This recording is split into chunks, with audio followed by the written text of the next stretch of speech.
Hi folks, thanks for spending some time with me again today. We're going to look at some of the heroes in this session, and this is a wonderful solo written by John Williams, performed by Tim Morrison originally. And there have been a lot of performances of this, and it's even on some audition lists now, which is very gratifying. It's a great piece of music, and it's very challenging physically for the trumpet. So I want to play a couple of sections of this piece, and then we can get into like some of the things you'll need to be working on in order to have success and actually enjoy and have fun playing this. It's a considerable challenge. Here we go. This is the solo.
So that's a lot of sustaining in the upper register, something that you need to be comfortable with, at least relatively speaking, before you can play this piece. And there are many ways to approach it and many skills that you have to have in order to be able to do that. And this is something that a lot of people struggle with. It's also fairly long phrasing. You can tell I'm a little bit out of breath. Why? Because when you're playing the trumpet, there's actually not that much air moving. So the air tends to get backed up a little bit. Certainly in the upper register, there's not much air flowing, and you especially notice this with piccolo trumpet. So with not a lot of air moving, you take a nice full breath because it's easy to kind of blow more comfortably when you're full, when you're open.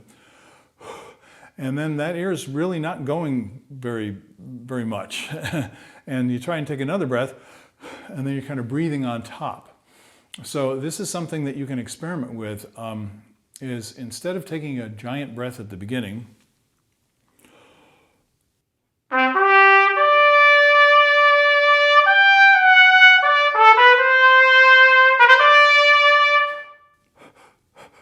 see, I should naturally freeze there and take a breath. I don't have any place to put the air. So contrary to what some people will tell you, I think Louis Davidson was in favor of breathing for the phrase, and many other teachers are in favor of always maximum breathing. So here is a chance where you can put this to the test to see what works best for you.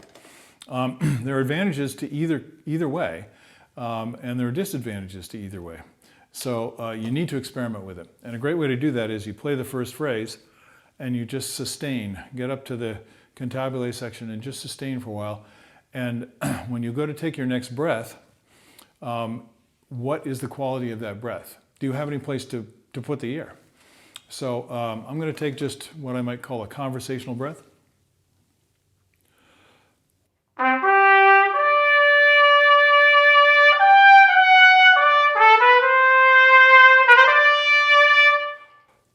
Now I can breathe naturally and easily and comfortably. So that's the first thing to check out if you're having any kind of difficulty with playing this. Now, of course, I'm assuming if you're playing this that you can play those notes, you can sustain those notes in the upper register without pain and with a good sound, and that it doesn't feel like there's any strain involved. Now, that may not be the case, and trumpet is an instrument that requires a lot of physical strength, but the key factor in applying that strength is to balance everything. So most people are forcing too much, and this especially happens when we get into into the fanfare sections or the more heavily articulated sections. So I'm going to play a couple things from the rest of the piece now. Just there are a couple of snappy little rhythms that are interesting. At the beginning, oh, by the way, I think I've showed you this in a couple of other episodes. This is the book.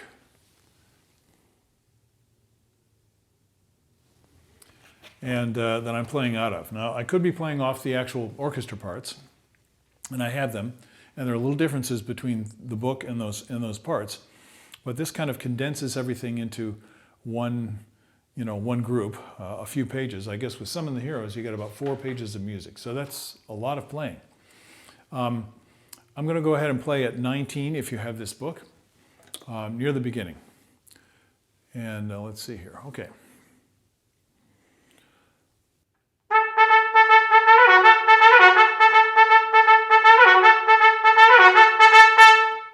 So it's marked double forte, has that very insistent it should be, in my ear, I hear it as marcato, trumpety music. It's kind of a fanfare. And John wrote quite a few fanfares. I'll get into those later. But you see, you need that snappy kind of articulation. Let me do it once again. And as I do it, if you're looking at the music, which would be helpful, it's in 2/4, so it's dun da dun da dun da da ya dun da da ya dun da da da da da da ya da da. Oops, see, I goofed it up. I don't know this quite well enough, and the little triplets da-da-ya-dum come at different places. So a really good thing to do when you're playing any music is know where you are in the bar. So it's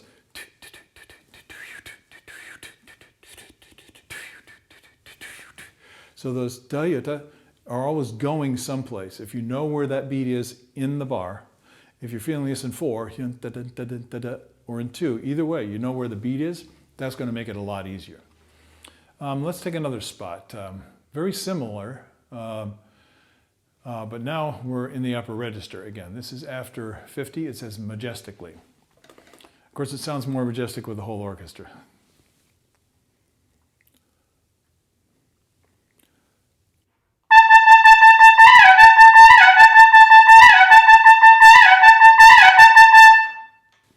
Now that comes several times. And that's fairly strong, fairly aggressive. It's marked double forte. And there's some accents and sforzandi. And that means what I find that I do, and a lot of players that I work with do, is I just end up trying too hard. So I go, and I'm going, tell you, so I'm kind of slamming at this. The key is learning how to stroke with the air and not force or push or pound with the ear. Now this takes a lot of work, but if you listen to it,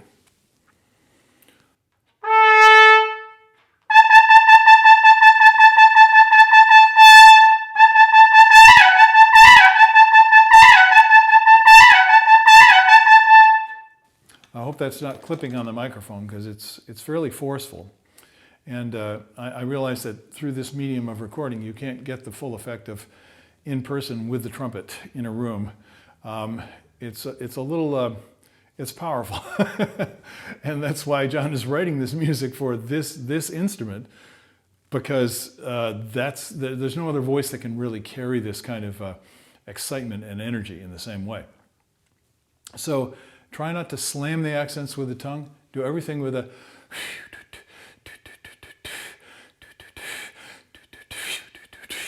So I was just talking to one of my adult students today online, and the way I envision it, as I explained to him, is that I envision it as using more bow. Now, if you watch the orchestra, when string players are playing, when the violinists are playing using more bow, they're producing more amplitude in the vibration of the string. The sound is louder. There's more projection. So when the orchestra is playing very loud, you'll see that bow going from the full length of the frog to the tip and back, just going like this. And that sound is just springing out of the instrument. And when it's much softer, the bow is moving very, very slowly. And it's the same thing with the air. Only the problem is our chops need to be supported all the time by that airflow. When the airflow is less, it's harder to feel. When the airflow is more, there's a tendency to force it, which is kind of like pushing against the string with the bow, which can get an unpleasant sound. So anytime you're playing very, very loud in the orchestra, which we're called upon to do a lot, and you get this from the conductor, it probably means that he doesn't like the way it sounds. Not necessarily that it's too loud. Now, it could be both, but I hope that you can keep the character of the sound as you're playing these very loud things. Let's see, I'm going to play another section with that same rhythm. And then one of my favorite parts in the piece, because I have fond memories from performing it, is where the trumpet and the horns are blended together. So that's what happens in this next section. Let's see here. This is before 85.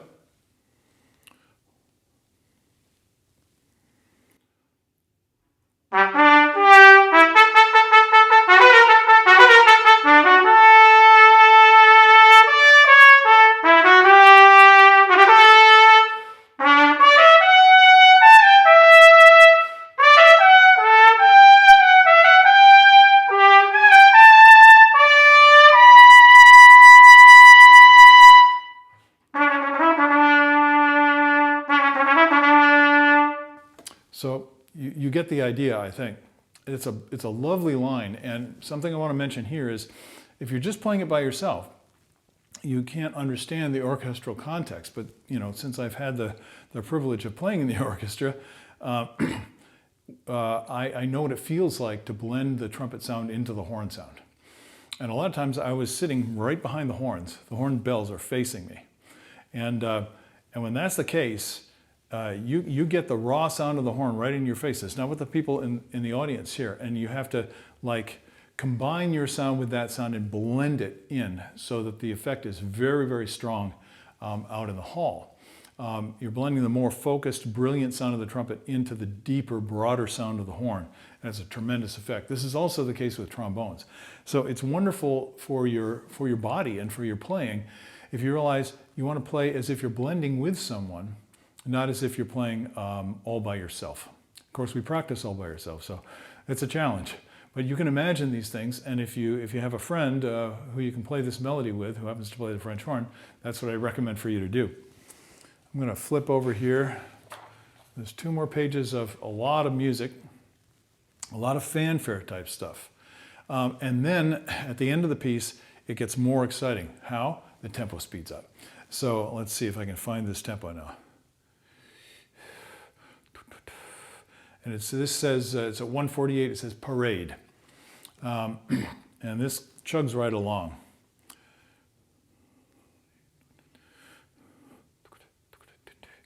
This is a long section. I'll see if I can get through it.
So, pardon the chips, it was a little choppy.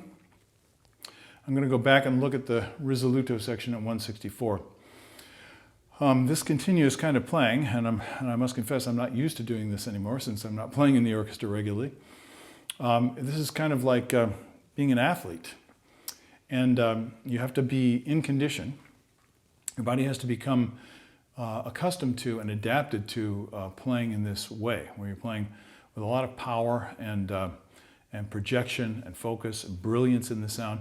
This is the movie sound, you might say, which is present in so much of this music. And if you're not used to doing that, it becomes very laborious. So it's a real advantage to be playing all the time professionally, because your body becomes accustomed to it. I remember one of the players from the Patriots football team was interviewed, and he had left the team, and then he was asked to come back. It was his junior SEO. And they said, "Are you in shape?" And he said, "Well, yes, I'm in shape, but I'm not in game shape." And in other words, he was exercising all the time and keeping his conditioning, but it's a totally different thing when you're playing the game. So we do what we can to get ready for the game, but then the real advantage of playing all the time professionally is that you're maintaining that game conditioning that you can get in no other way. So don't beat yourself up if some of this stuff is difficult. I'm going to try the Risoluto again, and it's because of the articulation, and then I'll make a few suggestions about that. So this is 164.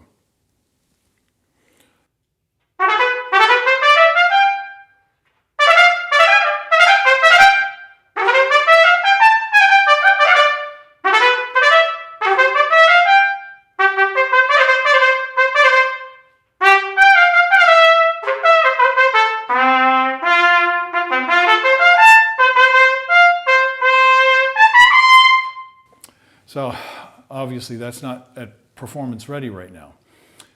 So being comfortable, I'm not talking about hammock comfortable, laying on the beach comfortable. I'm talking about comfortable running, for example, comfortable lifting, comfortable engaging in movement of some kind. If you can get comfortable with this, relatively speaking, it's going to be way, way easier to play. So I'm hacking at it a little bit. And what I realize is, with all this articulation and the fact that it's double forte and there are accents, I'm just, again, trying a little bit too hard. So if I think, well, I want to play the sound, the body of the sound,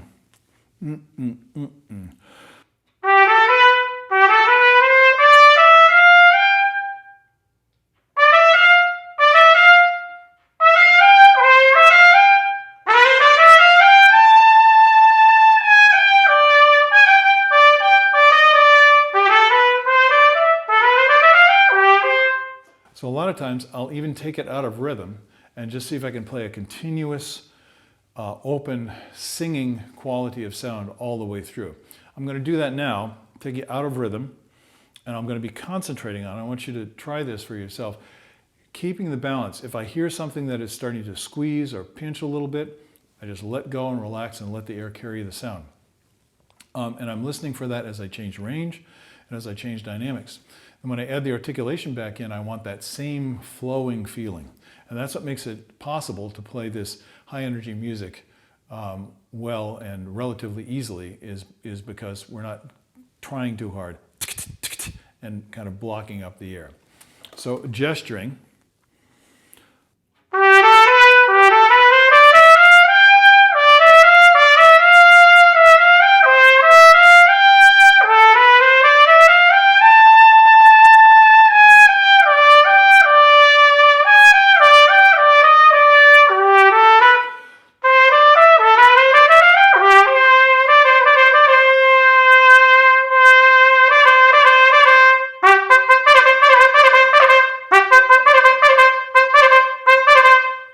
If I don't stay in the center of the note, if I'm pushing on it a little bit, my articulation won't be as good, my pitch won't be as good, and I'll be working much, much harder than I need to.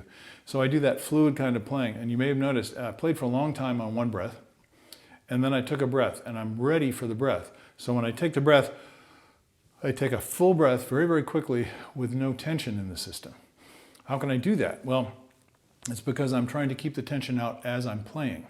That can be a little bit confusing. Of course there's tension. I'm standing, so there's tension in the body. I'm playing the trumpet, there's tension in the body. But it's not tension that interferes with the easy flow of the air in or out of the body. Anything that is interfering with that easy, unrestricted flow is unnecessary tension. You don't need that to play the trumpet. You need the air to move as easily as possible. And in order to do that, I'll just play the few bars at the end. And here we're just basically sustaining a high C.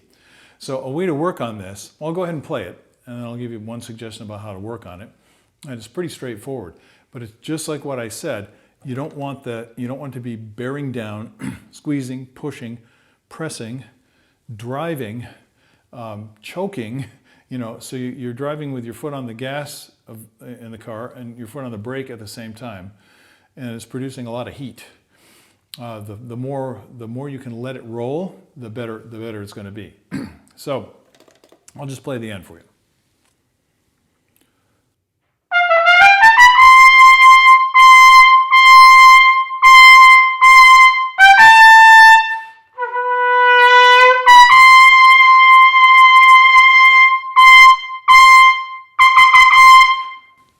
So when you can do that well, it's fun.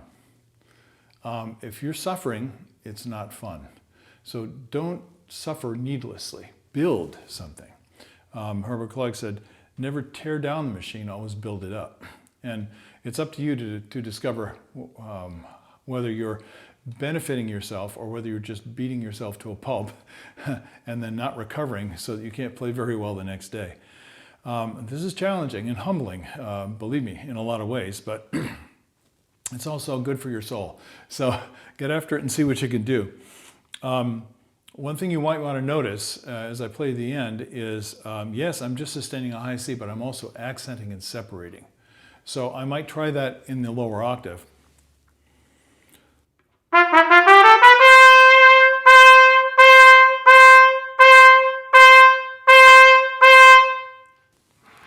You see I have daylight.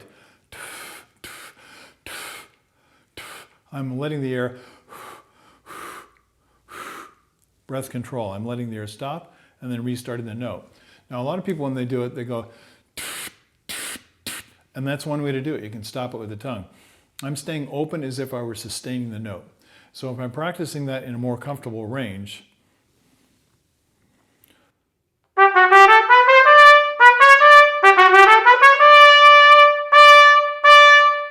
I feel like I'm tight. This should be one part of a long continuous flow. Ha, ha, ah, ah, ah, Practice it that way. And this will make it easier to get that effect. The articulation is so important in the orchestra, in the symphony orchestra, because trumpet is one of the few instruments, other than the percussion, that can create that kind of instantaneous percussive attack, that strong sound in the attack. In its ultimate, it's kind of like the sound of a hammer on an anvil. It's that ringing ting like this. That's something to work for, but it doesn't happen by trying harder. You have to stay open and relaxed to do it. So I hope some of this stuff has been informative, if not entertaining, and that you can apply some of these principles to your playing. And I hope that you enjoy the process. So go practice, and I'll see you when you have some more time. Bye-bye.